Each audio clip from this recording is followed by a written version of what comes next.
मेरे दोस्तों, किसान भाइयों, आज हम खाद के बारे में बता रहे हैं। खाद के बारे में कई हमारा वीडियो चला है जिसमें कि फसल उत्पादन के लिए हमें खाद की ज़रूरत पड़ती है। जैसे मनुष्य के लिए खाने की ज़रूरत पड़ती है, ऐसे फसलों के लिए खाद की ज़रूरत पड़ती है। खाद से सारे न्यूट्रिएंट मिलते हैं। खाद में दो किस्म की खाद है, देसी खाद और रासायनिक खाद। देसी खाद में गोबर की खाद, जिसको हम फार्म यार्ड मैन्योर कहते हैं, और नैडव की खाद, नैडव कंपोस्ट, बर्मी कंपोस्ट। और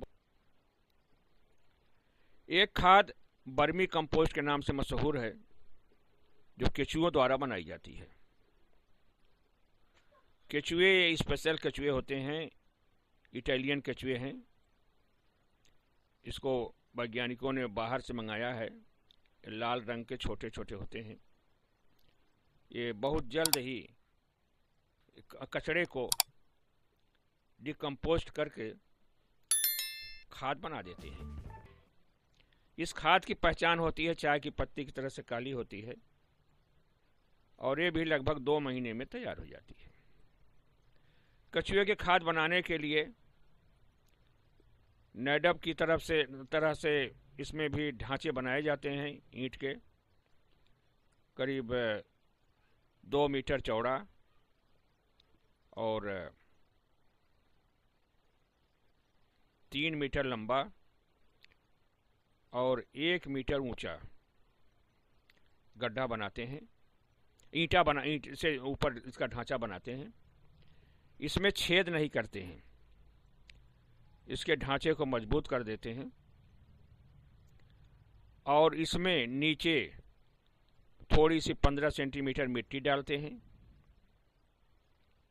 और उसके ऊपर पूरे ढांचे को कचरे से भर देते हैं। कोई भी मिल जाए, पुआल मिल जाए, खरपतवार, घास, घर का कूड़ा, ये मिल जाए, इससे हम भर देते हैं। इसके ऊपर करीब 100 से 125 किलो गोबर, ताज़ा गोबर नहीं डालते इसमें। ताज़ा गोबर डालेंगे तो केचुओं को नुकसान कर देता है। गोबर 2-3 दिन हम रख करके, 2-3 दिन का रखा हुआ गोबर ऊपर हम फैला देते हैं। इसमें 2 किलो केचुआ आपको मिल जाएगा। बहुत से किसान केचुए की खेती कर रहे हैं, केचुआ पाल रहे हैं।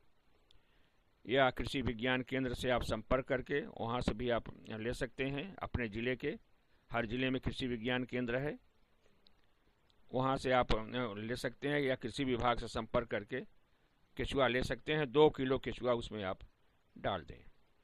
डालने के बाद उसको उसके ऊपर पुआल से ढक दें या जूट के बोरे से ढक दें और उस पर पानी का छिड़काव कर दें ताकि गीला रहे और केचुए मरने न पावे। इसके लिए धूप से बचाव होना चाहिए।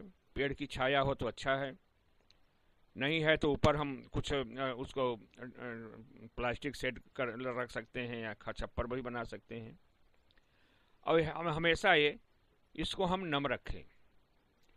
2 महीने में खाद तैयार हो जाती है। हम देखेंगे कि जितने भी उसमें हम डाले थे, सारा का सारा चीज़ चाय की पत्ती की तरह से काला हो गया है। अब हम इसको निकाल करके छान लेते हैं। केचुए को फिर हम उसी के बगल में दूसरा गड्ढा ढांचा भी बना सकते हैं, जिसमें हम पहले से इसको तैयार रखें।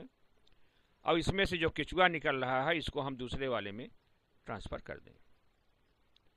इसको भी हम झरने से झाड़ लेते हैं और पतले झरने झाड़ लेते हैं। खाद हमारी नीचे चली जाती है, केचुआ इसमें जराता है, ऊपर आ जाता है। और इसके केचुए के इसमें जो कोकून बने होते हैं वो भी आ जाते हैं, जिससे हमारा कोकून खाद में भी जा सकते हैं, तो हमारे खेत में भी केचुआ हो जाएंगे। और यह गमलों में दी जा सकती है खाद, सब्जियों में, दलहनी फसलों में ये खाद दी जा सकती है। या और भी फसलों में जिसमें हम चाहें इसमें हम खाद दे सकते हैं। इसके खाद निकालने का तरीका ये है, दो तरीके से हम निकालते हैं। हमारी खाद अगर तैयार हो गई है तो हम या तो उसमें पानी देना छोड़ दें और खाद सूख जाएगी, तो केचुआ जो होंगे इसमें के वो नीचे चले जाएंगे। ऊपर से हम खाद को फावड़े से या किसी चीज़ से निकाल सकते हैं और नीचे केचुए उसमें रह जाएंगे। फिर हम उसमें दूसरा मटेरियल भर सकते हैं। दूसरा तरीका यह है कि ऊपर हम नया कच्चा बिना सड़ा हुआ पुआल डाल दें या कोई खरपतवार डाल दें, जिससे नीचे का मैटर तो ख़त्म हो गया है, केचुआ ने खा करके उसको खाद बना दिया है। अब ऊपर ही मैटर आ जाएगा, ऊपर से हम उसको हल्का सा पानी दे दें, सारे के सारे केचुए इसमें ऊपर आ जाएंगे, उसको खाने के लिए ऊपर आ जाएंगे। अब इस मटेरियल को जो मैंने डाला था इसको निकाल करके, इसमें केचुए हैं, इसको निकाल करके हम दूसरे गड्ढे में ट्रांसफ़र कर सकते हैं। अब पहले गड्ढे में जिसमें हमने खाद बनाई है इसमें केचुआ नहीं रह गए हैं।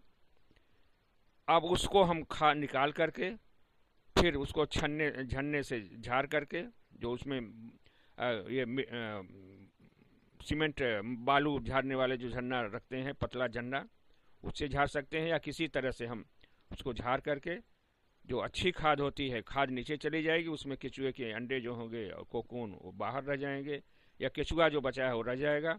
इसको भी हम दूसरे खाद में ट्रांसफ़र कर सकते हैं, दूसरे गड्ढे में, या हम खेत में भी डाल सकते हैं। हमारे खेत में भी केचुआ होगा तो केचुआ वो जो भी वहाँ का सड़ा गला जो भी पदार्थ होगा उसको सड़ा करके खाद कर देगा और हमारे खेत में भी केचुए हो जाएंगे और हमारा खेत उपजाऊ हो जाएगा। इस तरह से हम इस खाद को गमलों में, अपने घर के गमलों में, किचन गार्डनिंग में, सब्जियों में और कहीं भी हम इसका इस्तेमाल कर सकते हैं। और खड़ी फसलों में भी, खाद्यान्न फसलों में भी हम दलहन तिलहन में जिसमें चाहें उसमें हम इसका इस्तेमाल कर सकते हैं। इससे हमारा उत्पादन बढ़ेगा, हमारी मिट्टी अच्छी होगी और हमारे उत्पादन में किसी किस्म का विषैला पदार्थ नहीं होगा, उसका स्वाद अच्छा होगा, वो पौष्टिक होगा और रुचिकर होगा। इस तरह से हम केचुए की खाद, गोबर की खाद और नैडब की खाद हम बना सकते हैं। जो भी हमारे पास उपलब्ध हो हम उसे बना सकते हैं और इन खादों से हम अपने भूमि का सुधार कर सकते हैं और अपना उत्पादन बढ़ा सकते हैं। उत्पादन को जैविक उत्पादन हम कर सकते हैं, जिससे हमारा स्वास्थ्य भी अच्छा रहेगा और इसका बाज़ार में अच्छा मूल्य भी मिलेगा। धन्यवाद। और जो भी इसमें कमी हो, आपको पूछना हो, कमेंट के ज़रिए से हमसे पूछ सकते हैं या हमारा मोबाइल नंबर इसमें दिया हुआ है, उससे पूछ सकते हैं।